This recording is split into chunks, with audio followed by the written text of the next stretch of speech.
नमस्ते दोस्तों, स्वागत है आपका हिंदी नॉवल स्टोरी एक्सप्लेनर में, जहां हर कहानी एक नई दुनिया का दरवाज़ा खोलती है। यहां आपको सिस्टम, रोमांस और मैजिक जैसी अलग अलग तरह की कहानियां मिलेंगी जो आपको एक जादुई और रोमांचक सफ़र पर ले जाएंगी। तो आइए इस अद्भुत सफ़र में आगे बढ़ते हैं। अध्याय 182 खोज की कगार। जब उन्होंने पहली बार मित्रिल का निर्माण किया तो उनके पास प्रेरणा लेने के लिए मिस्टिकल आर्ट्स उपयोगकर्ता के रूप में अपने स्वयं के अनुभव के अलावा कुछ भी नहीं था। उन्होंने दमिश्क स्टील में उसी तरह से मैना डाला जिस तरह से उन्होंने अपने कोर में मैना को संग्रहित किया था। उन्होंने अपने मैना कोर को जितना संभव हो उतना कम केंद्रित किया ताकि इससे मैना खींचने से मंत्र में अधिक मजबूत रिलीज हो सके। इस वजह से जब एक अग्नि जादूगर शुद्ध अग्नि मन के साथ मित्रिल आर्टिफैक्ट छड़ी का उपयोग करता था तो वह पाता था कि उसके अग्नि मंत्र की शक्ति लगभग 30% बढ़ गई थी।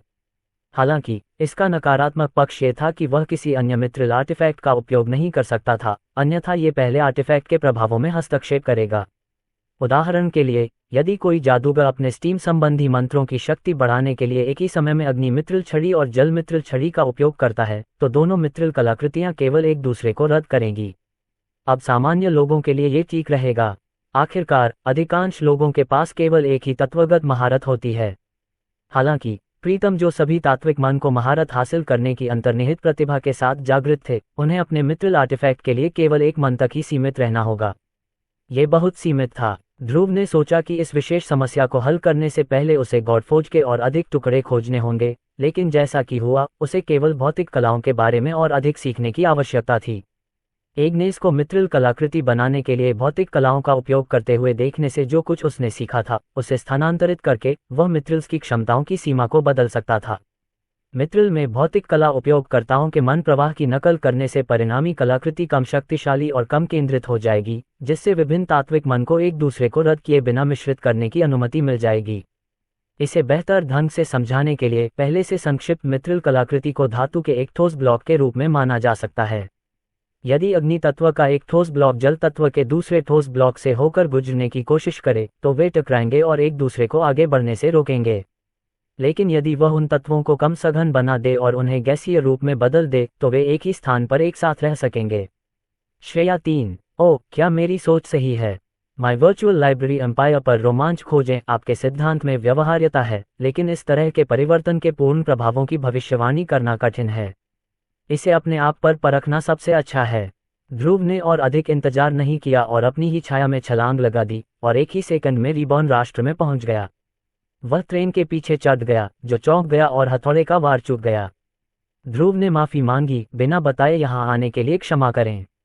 नहीं नहीं बॉस ध्रुव, आपको हमारे यहाँ पाकर हमें खुशी हो रही है। ट्रेन ने अपना मित्रिल हथौड़ा नीचे रखा और अपने हाथों से मैल पोंछा। ध्रुव ने चारों ओर देखा और देखा कि कई भट्टियां आग और पिघले हुए लावा उगल रही थीं, जबकि बौने अपने प्रोजेक्ट पर लगातार काम कर रहे थे। वे एक लय में चमकती धातु को पीट रहे थे, लेकिन ध्रुव की मौजूदगी का एहसास होने पर ही वे उसका अभिवादन करने के लिए रुके। ये रीबॉर्न फौज था, जहां राष्ट्र के लिए आवश्यक हर धातु उत्पाद बनाया जाता था।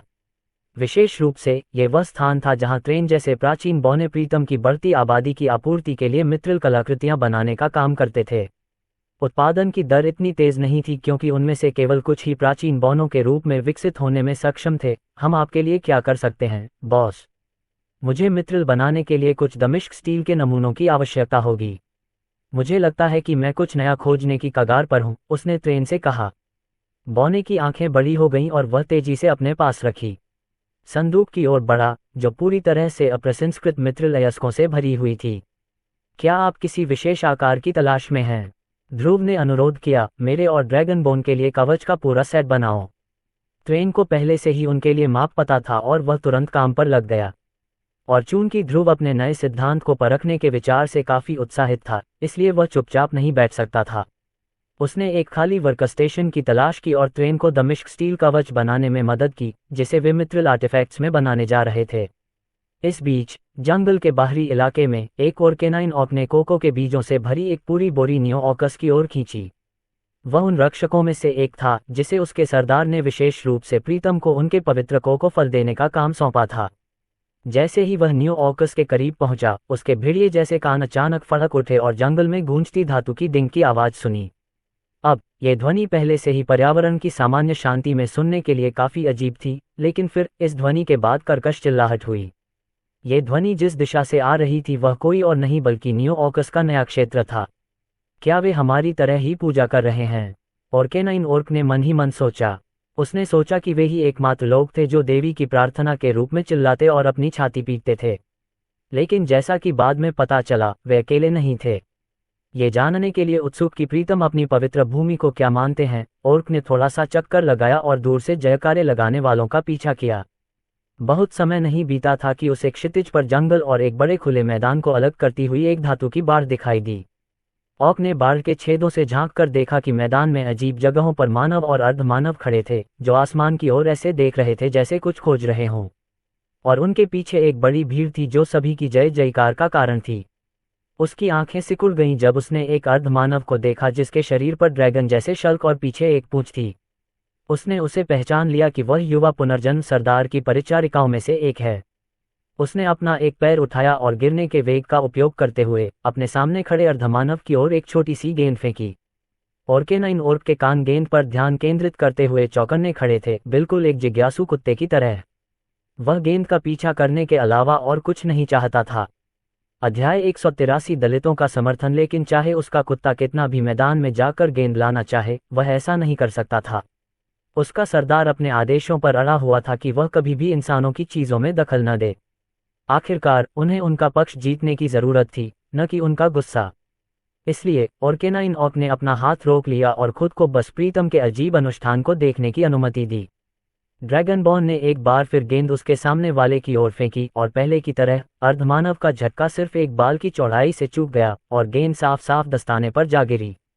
ऑर्केनाइन ने कराहते हुए कहा।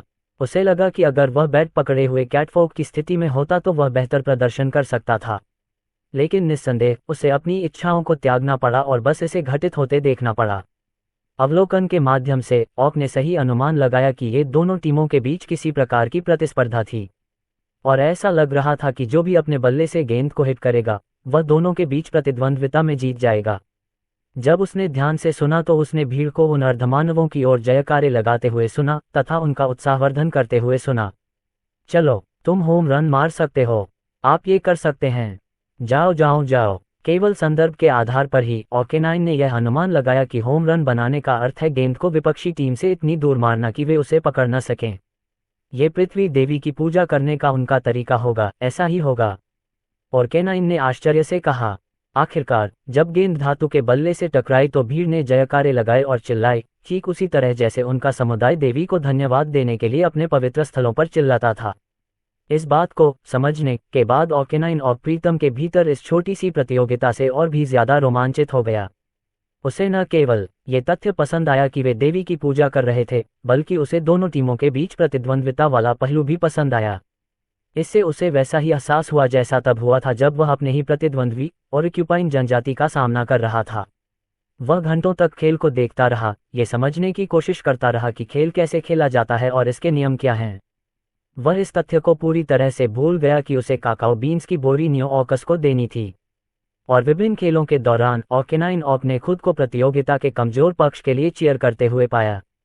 उन्हें मोंटगोमेरी एस्कॉर्ट्स नाम दिया गया था और वे ड्रैगनबॉर्न के नेतृत्व वाली टीम की तुलना में कमजोर थे। वह स्वयं को उनके भीतर देखता था और चाहता था कि वे भी उसी तरह सफल हों जैसे वह चाहता था कि उसका अपना समुदाय सफल हो। जब भी मोंटगोमरी एस्कॉर्ट्स बल्लेबाजी के लिए तैयार होते तो वह उत्सुकता से धातु की बाड़ को इतनी जोर से पकड़ लेता कि अनजाने में अपनी मुट्ठियों से उसे मोड़ देता। और जब वे गेंद को हिट करके अंक हासिल करने में विफल हो जाते तो वह कराह उठता और अपनी निराशा व्यक्त करता। जब खेल खत्म हो जाता तो उसे और अधिक खेलने की इच्छा होने लगती। थोड़ी देर तक छिपकर सुनने के बाद उसे यह जानकर खुशी हुई कि यह खेल न्यू ऑर्कस के भीतर एक आवर्ती घटना थी। माई वर्चुअल लाइब्रेरी एम्पायर के साथ कहानियों का अनुभव करें। और ऑर्केनाइन ओर्क ने वही निर्णय लिया कि वह हमेशा काकाओ बीन्स की बोरी न्यू ऑर्कस तक पहुंचाने के लिए स्वयं आगे आएगा ताकि वह उनके खेल की एक झलक पा सके। अपने गांव लौटने से पहले वह सफलतापूर्वक न्यू ऑर्कस के द्वार पर बोरी छोड़ने में सफल रहा। एक दिन बीत गया और ओर्क बेसबॉल गेम देखने के लिए तरसने लगा। उसे खुद को थप्पड़ मारना पड़ा ताकि वह ऐसा महसूस न करे। अंततः अगले दिन सरदार ने उसे पुनः काकाओ बीन्स पहुंचाने का काम सौंपा। तुम इतने उत्साहित क्यों दिख रहे हो? सरदार ने पूछा। ओह, मैं बस रिबॉन कंपनी का पक्ष प्राप्त करना चाहता हूँ, उसने घबराहट में अपने पैर को थपथपाते हुए जवाब दिया। अच्छा, हमें कभी भी ऑक्यूपाइन जनजाति को अपना पक्ष जीतने का मौका नहीं देना चाहिए। जब तक हम उन्हें इस जंगल से बाहर नहीं निकाल देते, वे हमेशा हमारे प्रतिद्वंद्वी रहेंगे। काकाओ बीन्स देने के लिए जाने से पहले ऑक ने सरदार के लिए अपनी छाती थपथपाई। लेकिन जंगल में पहुंचने के बाद उसने थोड़ा चक्कर लगाया और खुद को एक बार फिर बेसबॉल की बाड़ के पीछे पाया। जब उसने खिलाड़ियों को मैदान पर अपनी पोजीशन लेते देखा तो उसकी खुशी और उत्साह साफ झलक रहा था। ऐसा लग रहा था कि वह खेल शुरू होने के ठीक समय पर पहुंच गया था। एक बार फिर प्रीतम और मोंटगोमेरी के बीच मुकाबला था, लेकिन इस बार ऐसा लग रहा था कि उनकी पसंदीदा टीम में एक नया खिलाड़ी शामिल हो गया है। उनके बीच में एक छोटी लड़की थी जो अपने धातु के बल्ले को संदिग्ध रूप से अच्छी हरकत से देखती थी। उसने हवा में कुछ हल्के झटके लगाए जो इतने तेज थे कि पूरे मैदान में कोड़े की आवाज गूंज उठी। ऑक को पता था कि उसमें कुछ अलग है और वे खेल जीतने की अपनी संभावनाओं के बारे में सतर्कतापूर्वक आशावादी थे। पिछली बार वे एक भी अंक हासिल करने में सक्षम नहीं थे। अंततः खेल की शुरुआत मोंटगोमेरी के बल्लेबाजी से हुई। दुर्भाग्य से इस बार उनका मुख्य प्रतिद्वंद्वी एक बार फिर सफेद तराजू वाली महिला ड्रैगनबोन थी। वह वही थी जिसने पिछले गेम में एक भी वार नहीं छोड़ा था। वास्तव में एक डरावनी प्रतिद्वंद्वी। और पहले की तरह पहले दो खिलाड़ी जल्दी ही आउट हो गए, जिससे मोंटगोमेरी के पास पारी समाप्त होने से पहले बस एक आखिरी मौका बचा। ऑक को लगा कि वे एक बार फिर हारने वाले हैं, लेकिन इस बार ऐसा लग रहा था कि नई लड़की आखिरकार बल्लेबाजी के लिए तैयार हो गई है। वह अपनी स्थिति में आ गई और गेंद के अपनी स्थिति में आने का इंतजार करने लगी। फिर पहली ही पिच पर उसने बड़ा स्विंग लिया। गेंद को हवा में उछालने से पहले पूरे मैदान में एक बहुत ही उत्साहपूर्ण डिंग की आवाज गूंजी। एक होम रन। भीड़ ने जयकारे लगाए और युवा लड़की की ताकत और कौशल की प्रशंसा की। और केनाइन ऑक ने धातु की बाड़ को पकड़ लिया और अपनी उत्तेजना से उसे मोड़ दिया। ये देखना रोमांचकारी था। वह स्वयं को रोक नहीं सका और अंततः भीड़ के साथ विजय का नारा लगाया। हाँ, ठीक है। और केनाइन ऑक अचानक चौंक गया क्योंकि उसने अपने बगल में एक और चिल्लाहट सुनी। वह जल्दी से पीछे मुड़ा और उस आखिरी व्यक्ति को देखा जिसे वह देखना चाहता था। यह एक ऑक्यूपाइन ऑक था जिसने केनाइन ऑक की उपस्थिति का एहसास होने पर अपना उत्सव रोक दिया था।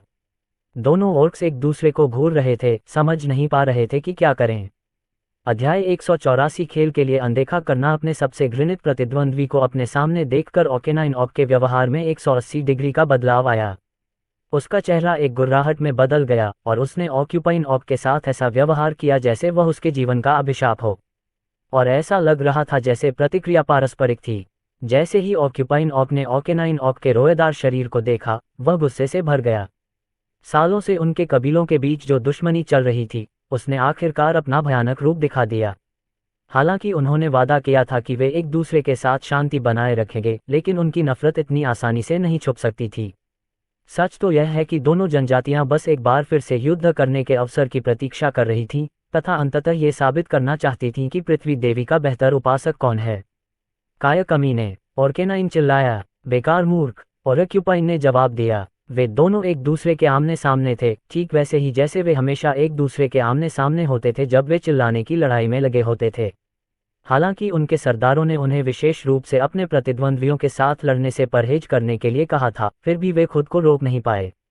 अगर केनाइन ऑक थोड़ा और समझदार होता तो उसे पहले ही पता चल जाता कि उसके सामने ऑक्यूपाइन ऑक भी चुपके से बेसबॉल के खेल का मजा ले रहा था।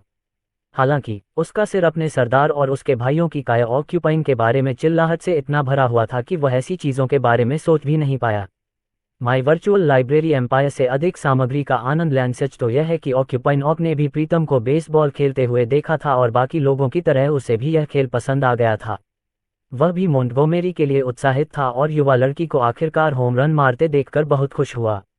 वह चिल्लाना और खुशियां मनाना चाहता था, लेकिन केनाइन ऑक के प्रकट होने से उसका जश्न बीच में ही रुक गया। खोज वे दोनों ही काफी कमजोर थे। उन्हें थोड़ी शर्मिंदगी महसूस हो रही थी कि वे खेल देखते हुए पकड़े गए थे। इसलिए जब उन्होंने देखा कि उनके प्रतिद्वंद्वी ने उन्हें इतने स्पष्ट तरीके से देखा, तो उन्हें लगा कि उनका मजाक उड़ाया जाएगा। इससे वे और अधिक रक्षात्मक हो गए, जिससे एक दूसरे के प्रति उनकी नफरत और बढ़ गई। यहाँ से चले जाओ। केनाइन चिल्लाया। नहीं, तुम चले जाओ। ऑक्यूपाइन चिल्लाया। दो जनजातियों के बीच इस तरह के गतिरोध में उनके लिए तुरंत अपने अनुष्ठान प्रदर्शन शुरू करना सामान्य था। यह एकमात्र तरीका था जिससे वे तय करने जा रहे थे कि कौन सा श्रेष्ठ ऑक है। ऑकेनाइन ऑक ने अपने घुटनों को नीचे झुकाया और अपने शरीर को मजबूत किया, जिससे उसकी मांसपेशियां और चर्बी तंग गई।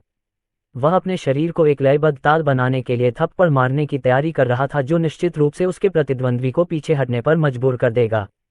इसी तरह ऑक्यूपाइन ऑक ने अपने शरीर को हिलाया, जिससे उसके पंख और रीढ़ एक दूसरे से टकराने पर खड़खड़ाहट की आवाज पैदा हुई। अपने सबसे गर्वपूर्ण स्ट्रूमिंग प्रदर्शन के माध्यम से ही ऑकेनाइन ऑक को एहसास हुआ कि उसने गलत ऑक को अपमानित करने की कोशिश की थी। लेकिन जैसे ही वे एक दूसरे के विरुद्ध प्रभुत्व स्थापित करने वाले थे, उन्होंने मैदान में जोरदार जय जयकार और चिल्लाहट सुनी। दोनों ने अपना काम रोक दिया और खेल की स्थिति को देखने लगे। दुर्भाग्य से ऐसा लग रहा था कि कुछ मिनट पहले मिली उनकी मामूली जीत को ड्रैगनबॉर्न ने जल्दी ही वापस ले लिया। उन्होंने मोंटगोमेरी के खिलाफ भी होम रन बनाया था। ये देखकर ऑक्स निराश हो गए तथा उनके शरीर में स्पष्ट रूप से अवसाद छा गया। उन्होंने एक दूसरे की ओर चुपके से देखा और पाया कि उनमें से कोई भी हिल नहीं रहा था। यह उन दोनों में से किसी के लिए भी अपने अनुष्ठान को पूरा करने और दूसरे ऑक को पराजित करने के लिए बिल्कुल सही समय होता। लेकिन उन्होंने ऐसा नहीं किया। इसका मतलब केवल एक ही था, उनमें से कोई भी इस स्थान की गोपनीयता को नष्ट नहीं करना चाहता था। यदि वे अपनी छाती पीटते या अपने पंखों को झंकृत करते, तो ध्वनि जंगल में दूर तक जाती और सभी को मैदान के इस छोटे से स्थान के बारे में पता चल जाता। और वे ऐसा नहीं चाहते थे। वे अभी भी शांति से बेसबॉल देखना चाहते थे, बिना किसी की दखलंदाजी के। ऑकेनाइन ऑक धीरे धीरे खड़ा हुआ, अपनी मांसपेशियों को ढीला किया और निर्विवाद रूप से ये दर्शाया कि वह नीचे खड़ा था। और इसी तरह ऑक्यूपाइन ऑक के पंख नीचे की ओर झुक गए और उसके फर में मिल गए। दोनों ने एक दूसरे को आखिरी बार देखा और फिर मुड़कर धातु की बाड़ में अपने अपने स्थान पर लौट गए। और खेल के बाकी समय में दोनों ऑर्क्स चुपचाप शो का आनंद लेते रहे, जबकि वे इस तथ्य को नजरअंदाज करते रहे कि उनका सबसे अधिक घृणास्पद प्रतिद्वंद्वी कबीला उनसे कुछ ही पेड़ों की दूरी पर खड़ा था। यदि बेसबॉल का शांतिपूर्ण आनंद लेने के लिए थोड़ी सी सहनशीलता की आवश्यकता होती, तो दोनों ऑर्क्स इसके लिए भुगतान करने को तैयार थे। खेल के बाद दोनों अपने अपने रास्ते चले गए। ऑकेनाइन ऑक ने न्यू ऑर्कस को काकाओ बीन्स की डिलीवरी पूरी की और फिर अपने गांव लौटकर अपने सरदार को रिपोर्ट की। आशा करता हूं कि सब ठीक रहा। ऑक ने बस विनम्रता से अपना सिर हिलाया। वह बोलना नहीं चाहता था। अच्छा, मैं इसे महसूस कर सकता हूँ। हम उन कायरों से आगे निकल रहे हैं। ये केवल समय की बात है जब तक कि रिबॉर्न कंपनी हमारी तरफ नहीं हो जाती। और जब ऐसा होगा, तो मैं अंततः ऑक्यूपाइन चीफ्टेन के साथ एक बैठक के लिए सहमत हो जाऊंगा, बस ये देखने के लिए कि जब उसे एहसास होगा कि वह मुझसे हार गया है तो उसके चेहरे पर क्या भाव होंगे। सरदार को रिपोर्ट करने के बाद ऑर्क अपने घर लौट आया। फिर 2 दिन बाद सरदार ने पवित्र काकाओ बीन्स पहुंचाने के लिए फिर से उसकी सेवाएं मांगी। बेशक ऑक ने इसे स्वीकार कर लिया और जंगल में चला गया। वह परिचित धातु की बाड़ में थोड़ा सा चक्कर लगा कर गया और संयोग से ऑक्यूपाइन ऑक पर उसकी नज़र पड़ी, जो पहले से ही बेसबॉल खिलाड़ियों के वार्म अप को देख रहा था। दोनों ने लगभग अदृश्य स्वीकृति का संकेत दिया। एक दूसरे के बीच एक मौन सहमति थी कि वे अपने कबीले की प्रतिद्वंद्विता से परेशान होने के बजाय सिर्फ बेसबॉल खेल देखेंगे और उसका आनंद लेंगे। अध्याय 185 अवचेतन उत्साह। जैसे जैसे दिन बीतते गए, ऑर्क्स ने बेसबॉल खेलों का अपना गुप्त आनंद जारी रखा। वे एक दूसरे से इतनी बार मिले कि अब उन्हें एक दूसरे की संगति से कोई परेशानी नहीं थी। वे चुपचाप बेसबॉल खेलों का आनंद लेते थे, न कि ऑक्यूपाइन ऑक्स या ऑकेनाइन ऑक्स के रूप में, बल्कि केवल खेल के प्रशंसक के रूप में। उन्होंने खुद की तुलना बाढ़ के दूसरी तरफ खड़ी भीड़ से की। वहां इंसान और अर्धमानव दोनों ही एक दूसरे का उत्साहवर्धन कर रहे थे। एक दूसरे के प्रति किसी भी तरह का भेदभाव या पूर्वाग्रह नहीं था। यहां तक कि उनकी इच्छा भी बन गई कि किसी दिन वे भी उस भीड़ का हिस्सा बने, अपनी आंखों के सामने खेल का अनुभव करें और हजारों अन्य समान विचारधारा वाले लोगों के साथ इसका आनंद लें। इससे उनमें उस तरह की संस्कृति के लिए लालसा पैदा हुई। ये फिर से वही युवती है, ऑक्यूपाइन ऑक ने स्वयं से कहा, लेकिन इतनी ऊंची आवाज में कि ऑकेनाइन भी इसे सुन सके। वह अच्छी है। शायद वह वही है जिसकी हमें अंततः खेल जीतने के लिए आवश्यकता है, ऑकेनाइन ऑक ने मन ही मन सोचा, लेकिन उसने इतनी ऊंची आवाज में कहा कि एक बहरा पक्षी भी उसे सुन सकता था। उन्होंने जितने भी खेल देखे, उनमें मोंटगोमेरी हमेशा प्रीतम से हारे। केवल आन्या नाम की एक युवती ही थी जो उनके खिलाफ टिक सकती थी, लेकिन फिर भी वह अपनी टीम को पूरी तरह से जीत नहीं दिला सकी। ड्रैगनबोन बहुत ज्यादा दमनकारी थे, खास तौर पर शारवानी नाम की शार्पशूटर महिला। वह उनकी पिच थी और वह हमेशा अपने प्रतिद्वंद्वी को गेंद छूने का मौका दिए बिना ही पूरी स्ट्राइक आउट पिच करती थी। इतना ही नहीं, बल्कि उसका गहरा नीला रंग वाला भाई भी एक बहुत ही परेशान करने वाला प्रतिद्वंद्वी था। उसकी फुर्ती हमेशा उसे प्रतिद्वंद्वी के प्रतिक्रिया करने से पहले ही बेस चुराने की अनुमति देती थी। उदाहरण के लिए, खेल शुरू होते ही दोनों ड्रैगनबॉर्न ने एक बार फिर खेल पर अपना दबदबा बना लिया। तीसरी पारी तक वे 5 अंकों से आगे चल रहे थे। उन्हें वीर को इतनी आसानी से बेस को नहीं करने देना चाहिए और केनाइन एनाल देवराज, मैं सहमत हूं। उन्हें खिलाड़ियों को मैदान में आगे की ओर ले जाना चाहिए ताकि वे अधिक से अधिक आवारा गेंदों को पकड़ सकें, ऑक्यूपाइन ने उत्तर दिया। पिछले कुछ खेलों में दोनों ऑक्स ने खेल के बारे में अधिक से अधिक सीखा और वे इतने जानकार हो गए कि वे मॉन्टगोमेरी खिलाड़ियों की गलतियों को इंगित कर सकें। यह उनके लिए काफ़ी निराशाजनक हो गया, क्योंकि उन्हें लगा कि अगर वे उनकी जगह होते तो वे चीज़ों को बेहतर कर सकते थे। शायद वे इस बिंदु पर ड्रैगनबॉर्न के खिलाफ भी जीत सकते थे। ओह, TSK, दोनों ने अपनी पसंदीदा टीम को ड्रैगनबॉर्न्स द्वारा पूरी तरह से नष्ट होते देखकर अपनी व्यथा व्यक्त की। वे भाई बहन बहुत ज़्यादा ताकतवर थे, हालांकि उन्होंने अभी भी उम्मीद बनाए रखी। शुक्र है कि युवा खिलाड़ी आन्या ने अभी भी अपनी सटीक हिट का प्रदर्शन किया और गेंद को मैदान में भेजा, लेकिन प्रीतम उन्हें जमीन पर गिरने से पहले पकड़ नहीं पाए। हाँ, जाओ आन्या। दोनों ऑर्क्स जश्न मनाना चाहते थे और पूरी ताकत से चिल्लाना चाहते थे, लेकिन उन्हें डर था कि प्रीतम उन्हें बाढ़ के पीछे से झांकते हुए पकड़ लेगा। आखिरकार एक गेंद उनके स्थान के बहुत करीब गिरी और एक अर्धमानव ने कुछ सेकंड के लिए उनकी दिशा में देखा, फिर उसे एक छोटा कृंतक समझा। जब तक साफ हो गया तो दोनों ऑर्क्स बाड़ों के पास लौट आए और आशा भरी निगाहों से देखने लगे कि कैसे धीरे धीरे लेकिन निश्चित रूप से मॉन्टगोमेरी स्कोरबोर्ड पर वापस ऊपर आने लगे। और आश्चर्यजनक रूप से खेल बहुत करीबी 7-7 के स्कोर के साथ 9वीं पारी के शीर्ष पर पहुंच गया। जब तक मॉन्टगोमेरी इस अंतिम खेल का सफलतापूर्वक बचाव करते रहे और अंतिम विबोनियन खिलाड़ी को आउट करते रहे, तब तक वे पारी समाप्त कर सकते थे और अपनी टीम को स्कोर करने का मौका दे सकते थे और अंततः खेल जीत सकते थे। आओ आओ टीम, आप ये कर सकते हैं। दोनों ऑर्क्स ने प्रीतम के विरुद्ध पक्ष का संतुलन बनाने के प्रयास में अपने अनुष्ठान करने के आग्रह का विरोध किया। इस समय बल्लेबाजी के लिए अप्रत्याशित अर्जुन का सहारा लिया गया, जिन्होंने कुछ क्षणों के लिए शानदार बल्लेबाजी और अभूतपूर्व बल्लेबाजी शक्ति का प्रदर्शन किया, लेकिन उनका प्रदर्शन काफी हद तक असंगत रहा, जिसके कारण कुछ मौके चूक गए। अर्जुन के भाई बहनों ने उससे बात करने की कोशिश की और उसे चिताया कि गेंद मारते समय ज्यादा उत्साहित न हो, लेकिन ऐसा लग रहा था कि वह उनकी बात सुन ही नहीं रहा था। आखिरकार वह बल्लेबाजी के लिए तैयार हो गया और पहली ही पिच पर युवा ड्रैगनबॉर्न ने जोरदार स्विंग किया और गेंद से संपर्क बना लिया। इससे पहले कि गेंद बेसबॉल के बल्ले से छूटती, बहुत तेज गति से दौड़ते हुए वीर ने होम प्लेट की ओर दौड़कर मॉन्टगोमेरी के खिलाफ एक अंक बनाने की कोशिश की, लेकिन दुर्भाग्यवश गेंद फाउल आउट हो गई। कृपया वीर से बचाव करें, वह स्कोर करने वाला है, उसे बढ़त मत लेने दो। और चमत्कारिक रूप से ऐसा लगा कि उनकी प्रार्थना सुन ली गई। सभी खिलाड़ी मैदान में आगे बढ़े और अगली बार जब भी गेंद उनकी ओर आए, उसे पकड़ने के लिए खुद को तैयार कर लिया। बहुत उत्साहित अर्जुन ने तुरंत अपनी स्थिति बदली और गेंदबाज से तेज गेंद डालने को कहा।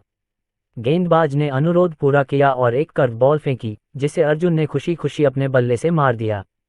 गेंद हवा में ऊपर उड़ी और फिर तेजी से जमीन पर गिर पड़ी। सौभाग्यवश, क्योंकि उन्होंने पहले ही अपनी स्थिति बदल ली थी, इसलिए उनमें से एक अर्धमानव मछली पकड़ने के लिए बिल्कुल सही स्थान पर था। उन्होंने अपना दस्ताना उठाया और गेंद को अपने हाथ पर आने दिया, तथा रेफरी ने इसे आउट मान लिया।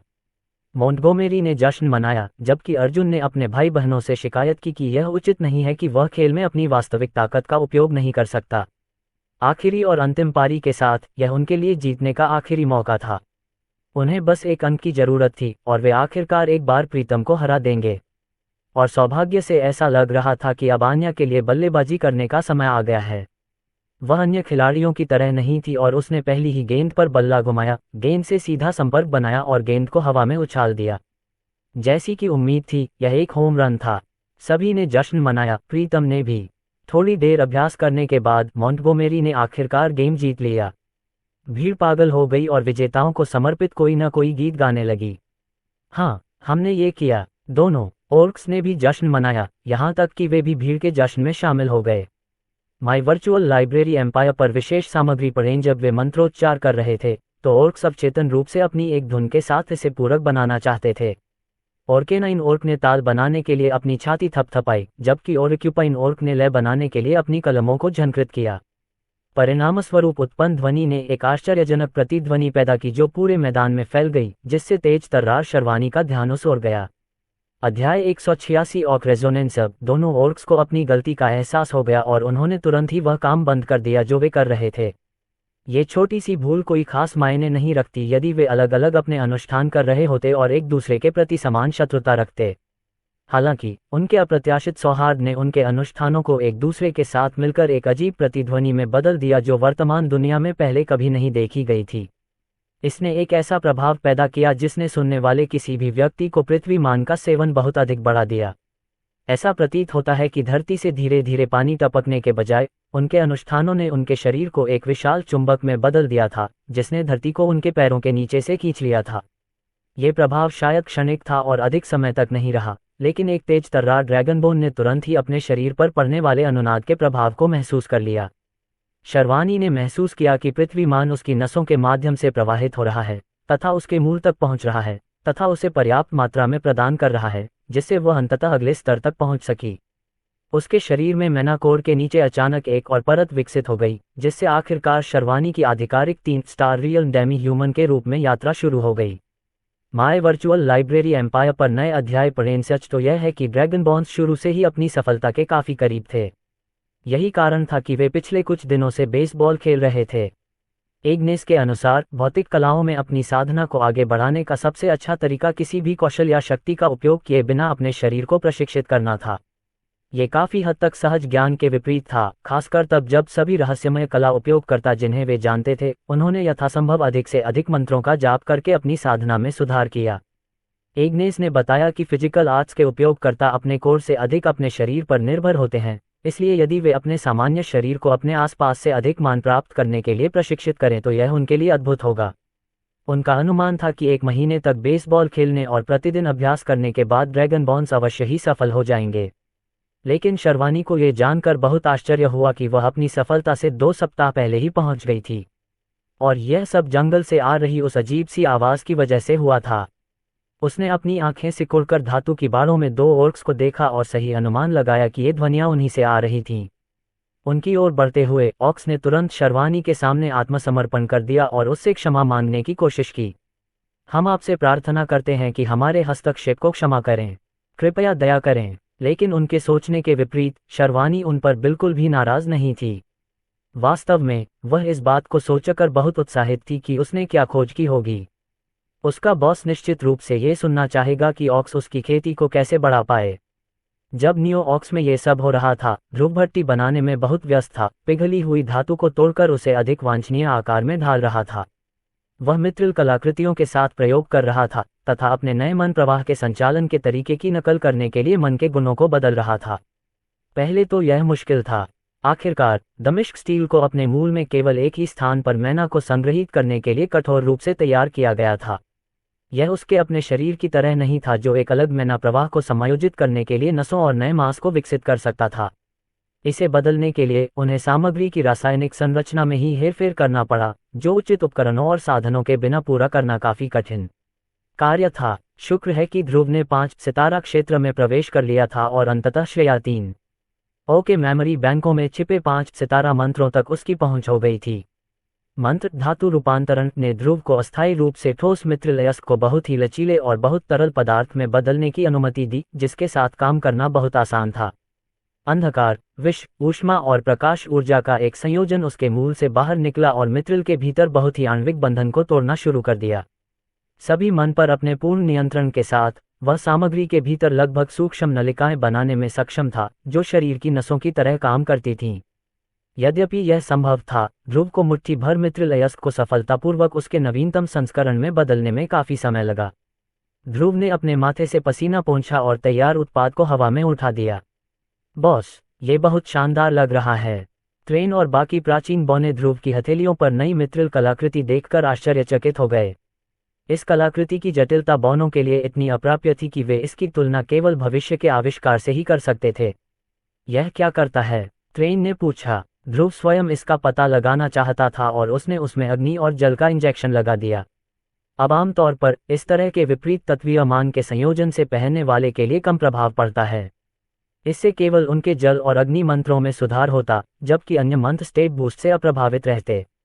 यह अविश्वसनीय रूप से अकुशल था। यही कारण था कि अधिकांश प्रीतम ने अपने मित्रिल आर्टिफैक्ट के लिए बस एक तत्व चुना, क्योंकि वे इसका उपयोग मंत्रों के अधिक विविध चयन में कर सकते थे। मित्रिल आर्टिफैक्ट का यह नया संस्करण इसे बदलने के लिए बनाया गया था। जैसे ही अग्नि और जल मन को मित्रिल में प्रविष्ट किया गया, सभी ने चमकते नीले और लाल कणों को कलाकृति की विभिन्न नसों में प्रवेश करते देखा। उन्होंने और अधिक गहराई में घुसपैठ करना शुरू कर दिया तथा मित्रिलयस्क के विभिन्न क्षेत्रों में अधिक मैना फैलाना शुरू कर दिया, जैसे कि दो क्षेत्र आपस में होड़ कर रहे हों कि कौन अधिक भूमि जीतेगा। और जल्द ही दोनों तत्व अंततः कृति के मूल और केंद्र में मिल गए। बौनों ने समय से पहले ही अपनी आंखें मूंद लीं, मित्रिल से एक चमकदार चमक की उम्मीद में। उन्होंने 1 साल पहले ही सबक सीख लिया था कि आग और पानी के माने के टकराने से ठीक पहले टुकड़े को सीधे देखना चाहिए। अगर वे कुछ सेकंड के लिए अस्थायी रूप से अंधे नहीं होना चाहते थे, तो उनके लिए अपना सिर दूसरी ओर मोड़ लेना सबसे अच्छा होगा। लेकिन आश्चर्य की बात यह है कि मित्रिल कलाकृति से कोई भी चमकदार चमक उत्पन्न नहीं हुई। इसके बजाय उन्होंने नीले और लाल दोनों चमकते कणों को एक साथ मिश्रित होते देखा, जिससे बैंगनी रंग का दृश्य भ्रम पैदा हो रहा था। अध्याय 187 महान खोजें। ध्रुव ने अपने हाथों में नई मित्रिल कलाकृति को देखा। फिर उसने अपनी उंगलियां चटकाईं और बास्केटबॉल जितनी बड़ी आग पैदा की, जो बहुत बड़ी लपटों में बदल गई। यह एक साधारण एक स्टार मंत्र था जिसे एम्बर कहा जाता था। ये केवल उसकी उंगलियों के ऊपर एक साधारण आग पैदा करने वाला था, फिर भी इसकी ताकत चमड़े के कवच को पिघलाने के लिए पर्याप्त थी। ये बात शुरू से ही स्पष्ट थी कि उसके हाथ में मौजूद मित्रिल आर्टिफैक्ट का उसके जादू की शक्ति पर बहुत बड़ा प्रभाव था। जैसे ही उसने अपना जादू डाला, आर्टिफैक्ट अचानक एक चमकदार लाल रोशनी चमकने लगी, जो ये संकेत देती थी कि इसका इस्तेमाल अग्नि तत्व जादू को सशक्त बनाने के लिए किया जा रहा था। जब उसने अपना जादू बंद कर दिया, तो उसके हाथों में लगी लौ गायब हो गई और मित्रिल आर्टिफैक्ट की चमक बंद हो गई। फिर भी इसके अंदर मौजूद नीले और लाल चमकते कण अभी भी अंदर मौजूद थे।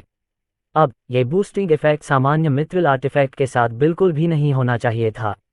आखिरकार इसमें कोर के अंदर अग्नि और जल दोनों ही मैना मौजूद थे, जिसका मतलब है कि यह केवल अग्नि और जल मंत्रों को ही बढ़ावा दे सकता था। लेकिन मित्रिल का यह नया संस्करण खुद को अलग अलग हिस्सों में बांट सकता है और केवल आवश्यक तत्व का उपयोग कर सकता है। ध्रुव ने इसे वाटर बॉल मंत्र से आजमाया और पाया कि यह उसकी अपेक्षा से कहीं ज्यादा बड़ा था। यह इतना बड़ा था कि इसने अपने बगल में स्थित एक भट्टी को लगभग बुझा दिया। अद्भुत बॉस, ऐसी खोज के अनुप्रयोग अनंत हैं। बॉस ध्रुव, आपको हमें यह सिखाना होगा कि यह कैसे करना है, ट्रेन ने उत्साह से भरकर पूछा। दुर्भाग्य से ध्रुव केवल 5 सितारा धातु रूपांतरण मंत्र के माध्यम से मित्रिल की संरचना को बदलने में सक्षम था। यद्यपि प्राचीन बौने काफी प्रतिभाशाली थे और तेजी से अपनी सफलता की ओर बढ़ रहे थे, फिर भी वे 5 सितारा क्षेत्र तक पहुंचने से बहुत दूर थे। ध्रुव ने उन्हें समझाया, क्षमा करें, लेकिन ऐसा लगता है कि मैं ही एकमात्र व्यक्ति हूं जो अभी आ सकता हूं। ये सुनकर वे निराश हो गए, लेकिन ट्रेन ने उन्हें भविष्य में और अधिक मेहनत करने के लिए प्रेरित करते हुए उनका मनोबल बढ़ाया। ध्रुव भी उस दिन का इंतजार करेगा। आखिरकार वह अकेला ऐसा व्यक्ति नहीं बनना चाहता था जो मित्रिल का यह नया और बेहतर संस्करण बना सके। उसे एक मुट्ठी भर टुकड़ा बनाने में बहुत ज्यादा समय लगा। उसने अनुमान लगाया कि अगर वह उन्हें अपने और ड्रैगनबोन भाई बहनों के लिए पूरा कवच बनाने के लिए इस्तेमाल करता है तो उसे और भी ज्यादा समय लगेगा। जैसे ही वह प्रयोग के लिए और अधिक मित्रिल कलाकृतियों को ठोकना शुरू करने वाला था, उसने अचानक भूरा को अपनी छाया से बाहर कूदते और अपने कंधों पर उतरते देखा। मास्टर जी, बहन शर्वानी आपसे बात करना चाहती है, भूरा ने बताया। शर्वानी, मुझे आश्चर्य है कि वह क्या चाहती है। ध्रुव ने प्राचीन बौनों को अलविदा कहा और छाया में चला गया। वह तुरंत न्यू ऑकस में वापस आ गया और उसने देखा कि शर्वानी 2 ऑक को देख रही थी जो जमीन पर घुटनों के बल बैठे थे। क्या चल रहा है? माई वर्चुअल लाइब्रेरी एम्पायर पर रोमांच खोजन शर्वनी ने ध्रुव को प्रणाम किया। मेरे ध्यान में आया है कि वे झाड़ियों में छिपकर बेसबॉल खेल देख रहे थे। ध्रुव ने दोनों ऑर्क्स को देखा और आश्चर्यचकित हुआ कि वे 2 प्रतिद्वंद्वी जनजातियों से थे, एक ऑर्केनाइन और एक ऑर्क्यूपाइन। उन्होंने उनके चेहरे भी पहचान लिए, क्योंकि वे वही लोग थे जो काकाओ बीन्स को न्यू ऑकस के द्वार तक पहुंचा रहे थे। लेकिन सबसे अजीब बात जो उसने देखी वह ये थी कि ऑक्स किसी भी तरह से एक दूसरे के खिलाफ चिल्लाने या लड़ने की कोशिश नहीं कर रहे थे। और अगर वह सही देख रहा था, तो ऐसा लग रहा था कि उन दोनों में से किसी की तरफ से कोई दुश्मनी नहीं थी। आमतौर पर वे कम से कम अब तक एक दूसरे को गंदी नज़र से देख चुके होते, लेकिन उनके बीच न तो कोई तीखी नज़र थी और न ही कोई उपहास। क्या आप मुझे समझाना चाहेंगे? उन्होंने उनसे सीधे पूछा। दोनों ऑर्क्स ध्रुव के सामने घुटने टेककर उससे क्षमा मांगने लगे। हे दयालु मानव, कृपया हमें क्षमा करें। हम तो बस बेसबॉल खेल का आनंद लेने की कोशिश कर रहे थे।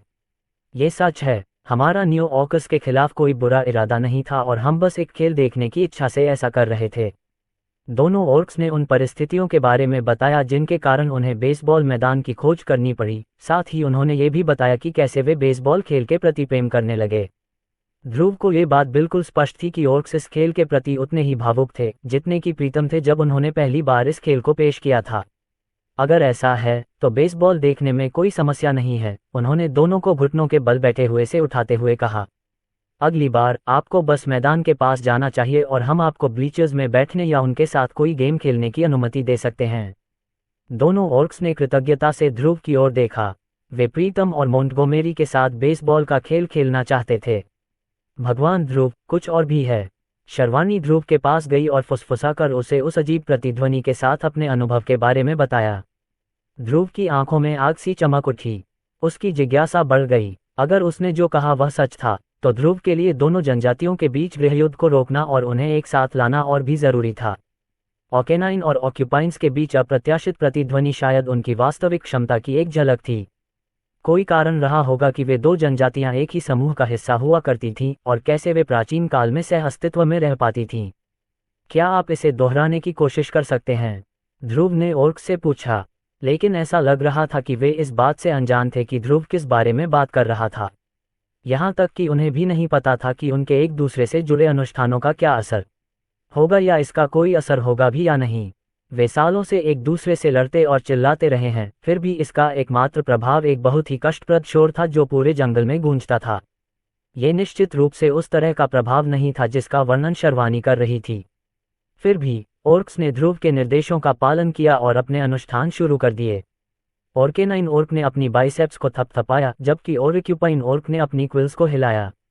परिणामी ध्वनि बहुत ही मधुर लय वाली थी, जिसके परिणामस्वरूप श्रेया 3 ओ से एक अप्रत्याशित अधिसूचना प्राप्त हुई। आपकी पृथ्वीमान साधना की गति 100% बढ़ गई है। अध्याय 188 शुगर रश। ध्रुव ने अपनी आंखों में अधिसूचना को देखा और उम्मीद भरी खुशी से झूम उठा। इससे उसे विश्वास हो गया कि यह सभी के लिए बेहतर है कि दोनों प्रतिद्वंद्वी जनजातियां अपने मतभेदों को सुलझा लें और एक झंडे के नीचे मिलकर काम करें। अगर वे अपने अनुष्ठान करते रहे और एक दूसरे पर प्रतिस्पर्धात्मक रूप से चिल्लाते रहे तो इसका परिणाम केवल एक बहुत ही कष्टप्रद ध्वनि होगी जो 1 किलोमीटर के दायरे में किसी की भी नींद हराम कर देगी। लेकिन अगर वे एक दूसरे के साथ काम करना शुरू कर दें और एक दूसरे को प्रतिद्वंद्वी के बजाय भाई की तरह व्यवहार करें तो वे जितना सोचते हैं उससे कहीं ज्यादा मजबूत बन सकते हैं। आखिरकार मैना के सेवन में वृद्धि ने व्यक्तिगत रूप से साथ ही समग्र रूप से उनकी समग्र शक्ति को सीधे प्रभावित किया। अभी दो ऑक्स के बीच प्रतिध्वनि के कारण केवल पृथ्वीमान में वृद्धि हुई है। ध्रुव ने अनुमान लगाया कि इसका कारण ये था कि उनकी प्रजाति में स्वाभाविक रूप से यह प्रतिभा थी और संभवतः ये पृथ्वी देवी के प्रति उनकी भावुक भक्ति के कारण हुआ था जिसकी वे पूजा कर रहे थे। अब ये पहले से ही ऑक्स के साथ साथ प्रीतम के लिए एक बड़ा वरदान था। लेकिन अगर वे ध्रुव में शामिल हो जाते और राष्ट्र का हिस्सा बन जाते तो उन्हें अपने वंश को विकसित करने और तत्वों पर अपनी महारत बढ़ाने का मौका मिलता जिससे वे उन सभी में पारंगत हो जाते। ध्रुव ने अनुमान लगाया कि इसके परिणामस्वरूप ऑक्स की प्रतिध्वनि न केवल पृथ्वीमान की बल्कि सभी की खेती की दर को बढ़ाएगी। बेशक ये सिर्फ शुद्ध अनुमान था, एक आशावादी अनुमान अगर आप चाहें तो। लेकिन फिर भी ध्रुव के लिए यह प्रेरणा काफी थी कि वह दोनों जनजातियों को एकजुट करने की अपनी योजनाओं में और भी ज्यादा आक्रामक हो जाए। क्या तुम लोगों को अपनी दोस्ती का नतीजा नहीं दिख रहा है? ध्रुव ने ऑर्क्स से पूछा। ध्रुव द्वारा ये बात बताए जाने पर दोनों ने थोड़ा अजीब प्रतिक्रिया व्यक्त की, लेकिन उन्होंने इसे पूरी तरह से खारिज नहीं किया। माई वर्चुअल लाइब्रेरी एम्पायर में नए रोमांच का आनंद लैम बेसबॉल में उनकी पारस्परिक रुचि के कारण ही उन्हें एहसास हुआ कि उनके प्रतिद्वंद्वी ऑक्स के बारे में सभी कहानियां और अफवाहें उनके माता पिता, दोस्तों और यहां तक कि उनके सरदार द्वारा बताई गई झूठ के अलावा और कुछ नहीं थीं। ऑकेनाइंस केवल मूर्ख मांसभक्षी नहीं थे जो केवल क्रूर बल का उपयोग करना जानते थे। वे काफी चतुर और आत्मनिरीक्षण करने वाले हो सकते थे। इसका प्रमाण यह है कि ऑकेनाइन ऑक ने केवल अवलोकन के माध्यम से बेसबॉल के नियमों को जल्दी से सीख लिया था। उसने खेल जीतने के लिए सबसे अच्छे खेल और रणनीतियां भी खोज ली थीं। इसके विपरीत ऑक्यूपाइन वे मूर्ख काय नहीं थे जैसा कि उन्हें चित्रित किया गया था। ये कहा गया था कि वे ऑक थे जिन पर भरोसा नहीं किया जा सकता था क्योंकि वे जीवित रहने के लिए अपने दोस्तों को छोड़ देंगे, लेकिन इस ऑक्यूपाइन ऑक ने इसे गलत साबित कर दिया। जब वे शारवानी द्वारा पकड़े गए तो ऑक्यूपाइन ऑक ने खुद को बलि का बकरा बनने की पेशकश की, जिससे उसका नया दोस्त बिना पकड़े ही वहां से निकल गया। कोई भी काया ऐसा नहीं कर सकता। इससे ही यह स्पष्ट हो गया कि ऑक्यूपाइन ऑकाइनिन की तरह ही बहादुर थे। मैं आपके कबीले के बारे में गलत था और केनाइन ने स्वीकार किया। मुझे भी अपनी गलती स्वीकार करनी चाहिए। मैं आपके और आपके जैसे लोगों के प्रति पूर्वाग्रह से ग्रसित था। लेकिन ये स्पष्ट है कि हम जितना सोचते हैं उससे कहीं अधिक समानताएं हमारे बीच हैं। ऑक्यूपाइन ने अपना हाथ ऑकेनाइन की ओर बढ़ाया। दोनों ने हाथ मिलाया, जो गोल्डन रोड के पतन के बाद दोनों जनजातियों के बीच पहले सच्चे युद्धविराम का प्रतीक था। ध्रुव ने पूछा, आखिर तुम्हारे कबीले क्यों लड़ रहे हैं? जब से मैं पैदा हुआ मुझे ऑक्यूपाइन से नफरत करना सिखाया गया था। मेरे सरदार को दूसरी जनजाति से नफरत है और हमने बिना किसी सवाल के उसकी बातों का पालन किया। मेरी परवरिश भी ऐसी ही हुई है। मेरे सरदार ने हमें बताया कि ऑर्केनाइन का पवित्र भूमि की पूजा करने का तरीका किसी अपवित्रता से कम नहीं है। उन्होंने कहा कि यह हमारे हाथों में बेहतर होगा। ध्रुव ने ऑर्केनाइन ओर्क के पास काकाओ बीन्स की बोरी को देखा। उनके अनुसार यह उनके पवित्र भूमि से उत्पन्न उनका पवित्र फल था। उन्होंने इसे एक तथ्य के रूप में स्वीकार किया था, लेकिन कभी इस पर सवाल नहीं उठाया कि ऐसा क्यों था। आपके लिए काकाओ बीन्स में ऐसी क्या खास बात है? ये प्रश्न पूरे समय उसके मन में घूमता रहा था। उसके सवाल का जवाब देने के लिए दोनों ऑर्क्स ने अपने बोरों से एक एक काकाओ बीन उठाया और उसे अपने दांतों से दबाया। जब उन्होंने उसे अपनी दाढ़ों से कुचला तो उनके चेहरे घृणा से विकृत हो गए, क्योंकि बीज की कड़वाहट उनके पूरे मुंह में फैल गई। लेकिन जब उनकी भौहें सिकुड़ी हुई थीं, उनके होंठ सिकुड़े हुए थे और उनकी आंखें सिकुड़ी हुई थीं, तब भी ऑक्स ने काकाओ बीन्स को बलपूर्वक निगल लिया और एक ही बार में खा गए। ध्रुव को काकाओ बीन्स खाने पर उनकी प्रतिक्रिया देखकर थोड़ा आश्चर्य हुआ। जिस चीज को वे इतने सम्मान और आदर के साथ खाते थे, उसे लगता था कि ऑक्स ने इसे खाने के दौरान वर्षों में इसकी कड़वाहट के लिए स्वाद विकसित किया होगा। लेकिन उनके चेहरों को देखकर यह स्पष्ट था कि उन्हें अब भी काकाओ बीन्स खाने से नफरत है। इससे ये प्रश्न उठता है कि वे इसका कड़वा स्वाद क्यों सहन कर रहे थे और उन्हें ये उपहार देने के लिए देवी को धन्यवाद देने के लिए अनुष्ठान भी क्यों कर रहे थे। कुछ ही सेकंड बाद ध्रुव को जवाब मिल गया। ऑर्केनाइन के शरीर से एक लाल आभा फूट पड़ी, जिससे शर्वणी चौंक गई। वह तेजी से ध्रुव के सामने आए और उसने अपना धनुष कसकर पकड़ लिया। उसकी आंखों में ध्रुव की रक्षा करने का दृढ़ संकल्प था, चाहे इसके लिए कुछ भी करना पड़े। इसके 1 मिलीसेकंड के बाद ही ऑक्यूपाइन का शरीर भी नीली आभा के साथ फट गया, जिससे उसकी समग्र शक्ति उसके सामान्य आधार स्तर से कम दोगुनी बढ़ गई। शर्वानी ने ऑर्क्स को घूर कर देखा और उन्हें अस्थायी रूप से शत्रुतापूर्ण माना। जब ध्रुव ने धीरे से उसके कंधों पर हाथ रखा, तभी उसे आखिरकार राहत मिली। ध्रुव जानता था कि यह उस पर हमला नहीं था, ये तो केवल काकाओ बीन्स के उनके शरीर पर पड़ने वाले प्रभावों का एक प्रदर्शन था। ऑकेनाइन ऑक कुछ इंच लंबा हो गया। कुछ ही सेकंड में उसकी मांसपेशियों का द्रव्यमान बढ़ गया। उसके बढ़े हुए आकार ने उसे और भी अधिक भयभीत कर दिया, खासकर वृद्धि के साथ आने वाली ताकत में कथित वृद्धि के साथ। अध्याय 189 काकाओ का स्वाद अच्छा है। इस बीच ऑक्यूपाइन ऑक में विपरीत परिवर्तन हुआ। वह बहुत पतला हो गया, उसके पंख छोटे हो गए। वह एक ऑर्क की अपेक्षा एक मानव के अधिक करीब लग रहा था। लेकिन अपने छोटे कद के बावजूद ध्रुव को पता था कि इससे गति और नियंत्रण में बहुत वृद्धि हुई है। उन कांटों ने ध्रुव को शल्य चिकित्सा स्तर की सुइयों की याद दिला दी, जिनकी भेदने की शक्ति इतनी पतली दिखने के बावजूद बहुत ज्यादा विनाशकारी थी।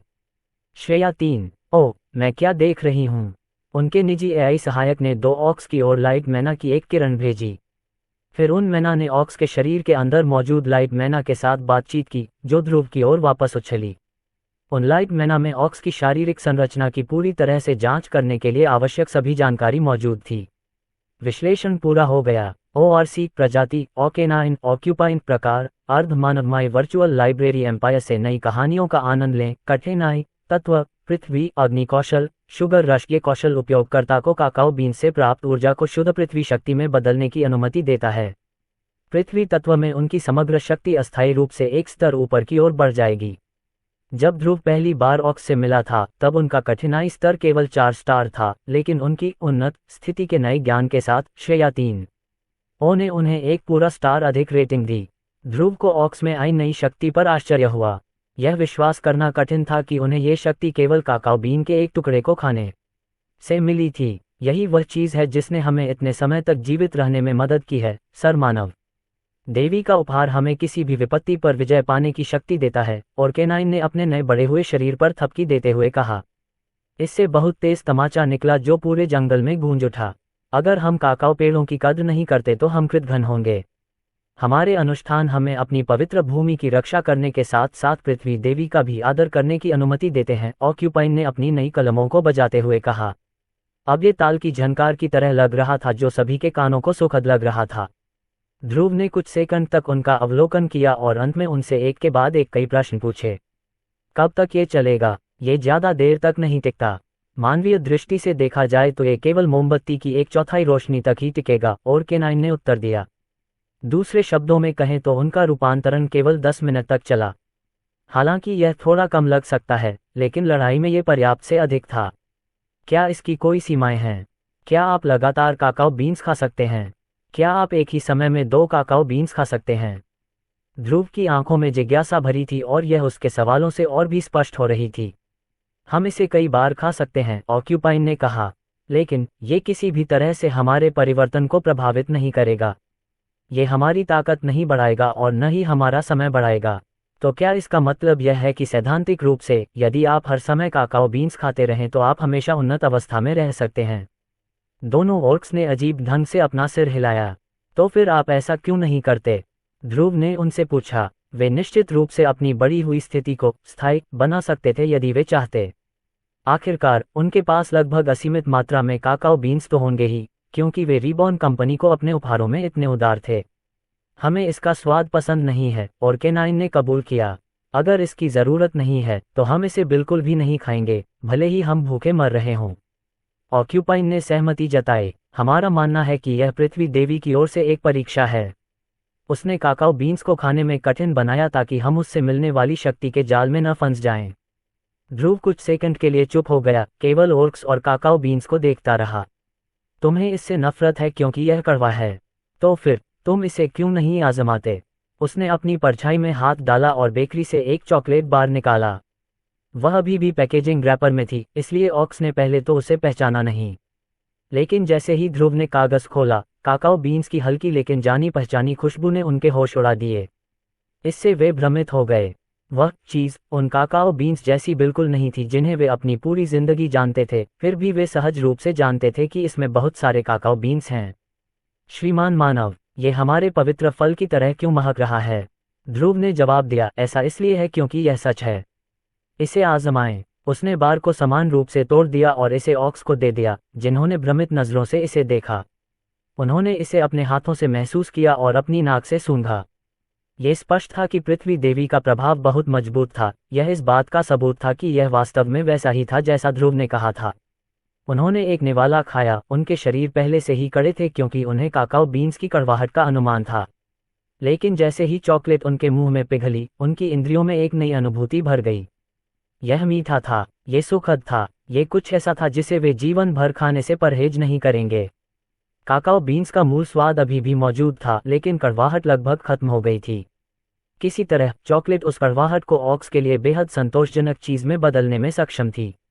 यह क्या है? ये स्वादिष्ट है। ऑर्क्स स्वयं को रोक नहीं सके और कुछ ही सेकंड में उन्होंने चॉकलेट खा ली।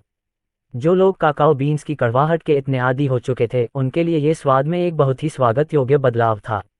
ऐसा लगा जैसे उन्हें आखिरकार चॉकलेट के अंदर छिपी धरती देवी का खजाना मिल गया हो। ये कड़वा नहीं होना चाहिए था, ये तो हमेशा मीठा ही होना चाहिए था। ध्रुव को खुशी थी कि वे अपने नाश्ते का आनंद ले रहे थे। उन्हें चॉकलेट के प्रति इतनी सकारात्मक प्रतिक्रिया करते देखकर लगा कि ध्रुव चॉकलेट का उपयोग किसी ऐसी चीज में कर सकता है जो 2 ऑफ जनजातियों में बदलाव ला सके। उन्हें उम्मीद थी कि चॉकलेट दोनों को एक कर देगी। बेशक ध्रुव ये काम बिना किसी गुप्त उद्देश्य के नहीं कर रहा था। यदि वह स्वयं के प्रति ईमानदार होता तो उसे स्वीकार करना पड़ता कि वह उनके शुगर रश कौशल को अपने लिए आत्मसात करना चाहता था।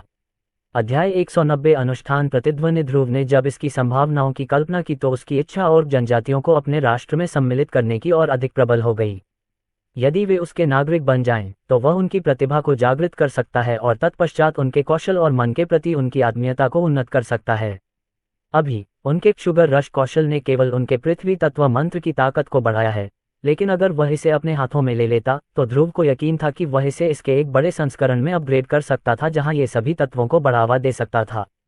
यदि वह इसे अपने अनुनाद अनुष्ठान के साथ जोड़ दे तो ऑक्स सुरक्षा का एक अविश्वसनीय रूप से विश्वसनीय स्रोत बन सकते हैं। ध्रुव ने पूछा, आपको चॉकलेट कैसी लगी? हालांकि उन्हें जवाब जानने के लिए ये सुनने की जरूरत नहीं थी।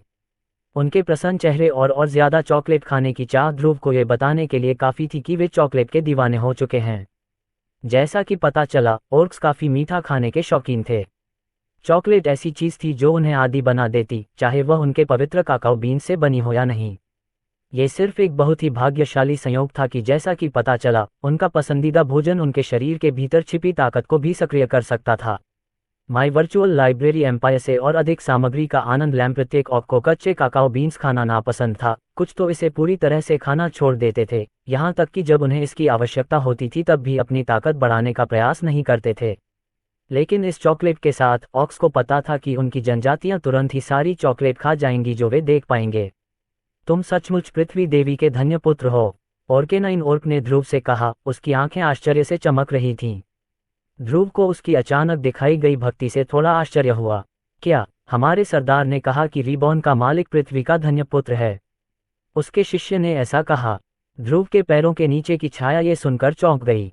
बेशक, ध्रुव को इसकी भनक लग गई और उसने तुरंत अंदाजा लगा लिया कि यह भूरा की शरारतों में से एक है।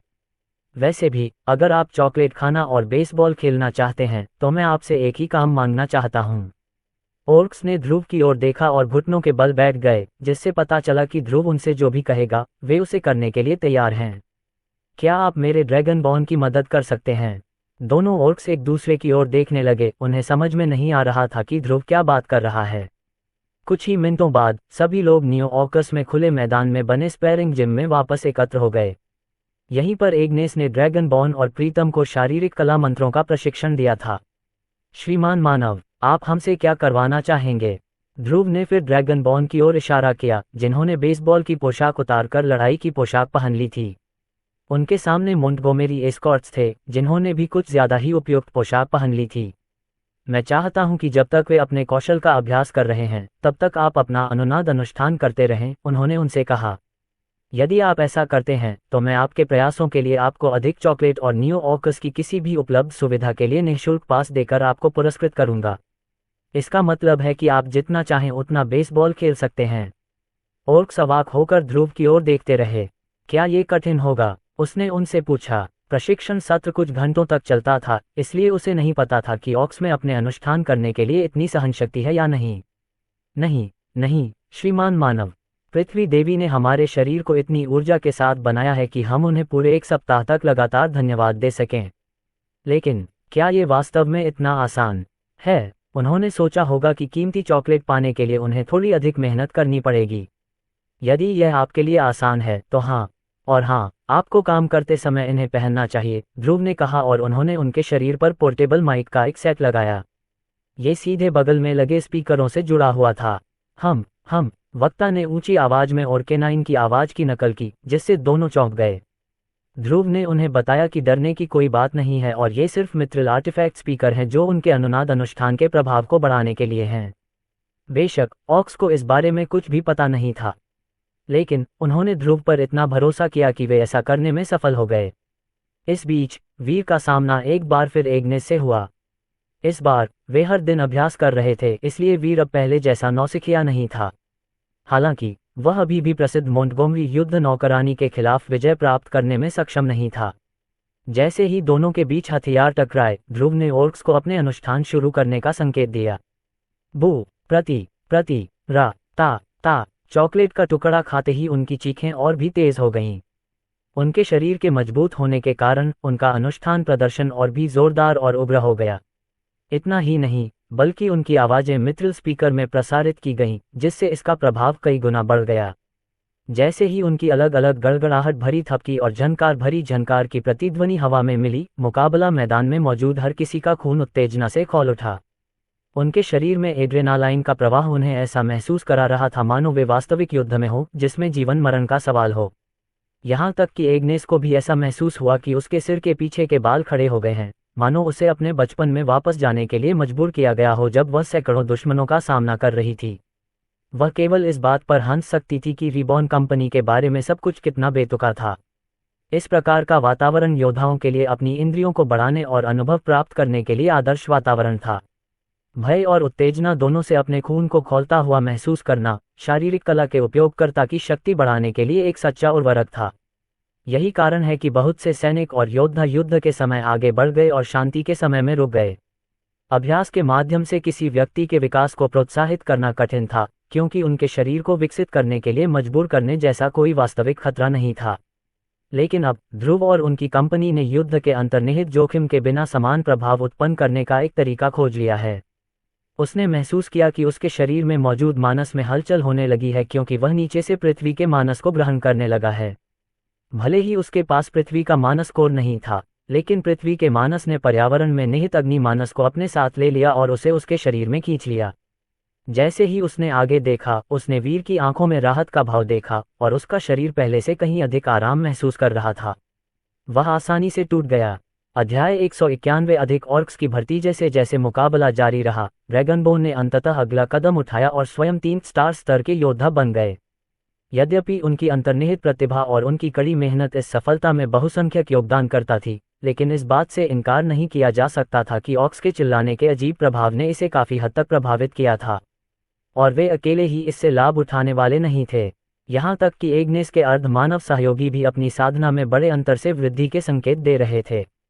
वे मोंटगोमेरी एस्कॉर्ट्स थे, जिनके पास अपनी ताकत बढ़ाने के लिए सभी गोलियां और मदद थी।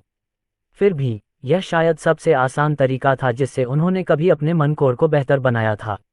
एग्नेस इस सब के लिए जिम्मेदार व्यक्ति को देखने और उसकी क्षमता पर आश्चर्य करने से खुद को रोक नहीं सकी।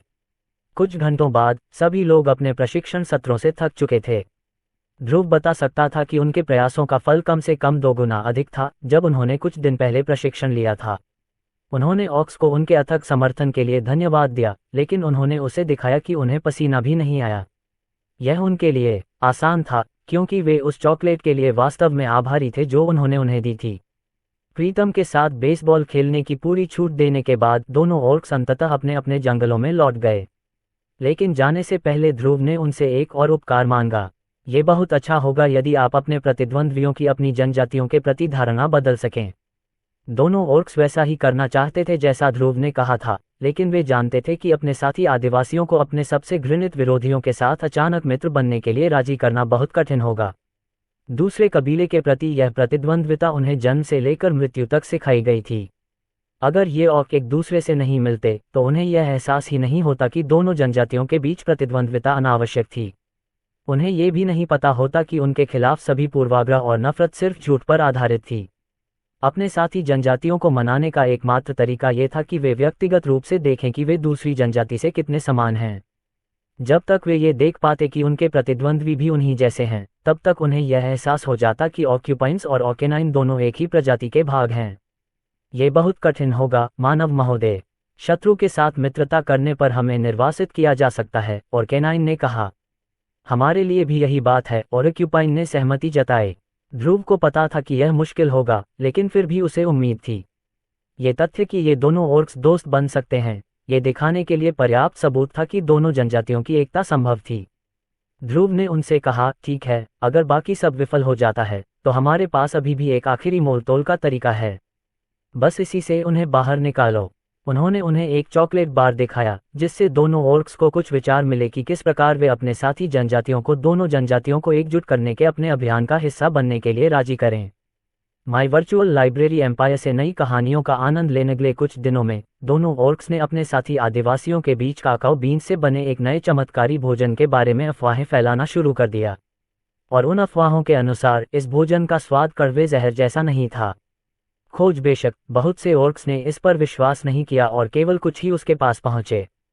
क्या ये सच है? एक महिला और केनाइन ऑर्क ने पूछा। चुप रहो, किसी और को मत बताना। मेरे पास सिर्फ कुछ ही हैं। मैं इसे बहुत सारे ऑर्क्स के साथ साझा नहीं करना चाहता। फिर उसने अपनी बोरी से एक चॉकलेट का टुकड़ा निकाला और अपने सामने खड़े 3 ऑर्क्स को दिखाया। उन्होंने जिज्ञासा से बार की ओर देखा। भूख से चमकती उनकी आंखों को देखकर ऑर्क ने अंततः उन्हें खाने के लिए चॉकलेट का एक एक टुकड़ा दिया। और जैसे ही यह उनकी जीभ में पिघला, महिला ऑर्क लगभग आश्चर्य में चिल्ला उठी। उसे अपना मुंह ढकना पड़ा ताकि कोई और ध्यान आकर्षित न करे। इस छोटी सी अफवाह का उद्देश्य यह था कि चॉकलेट के बारे में केवल कुछ ही लोगों को पता चले।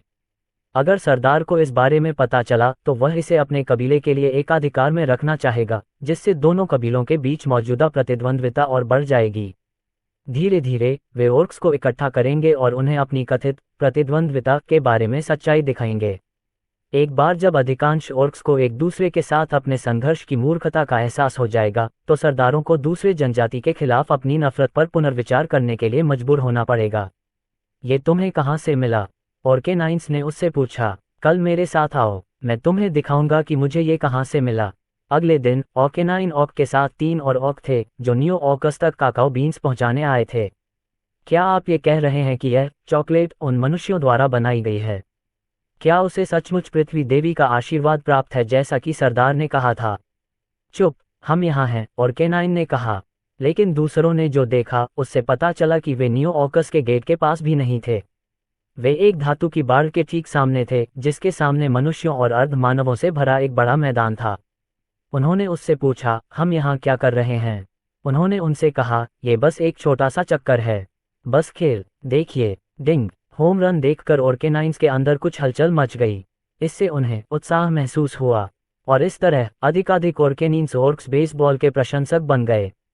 इस बीच उनसे बस कुछ ही पेड़ों की दूरी पर एक और समूह था जो अब ऑक्यूपाइन से बना हुआ था।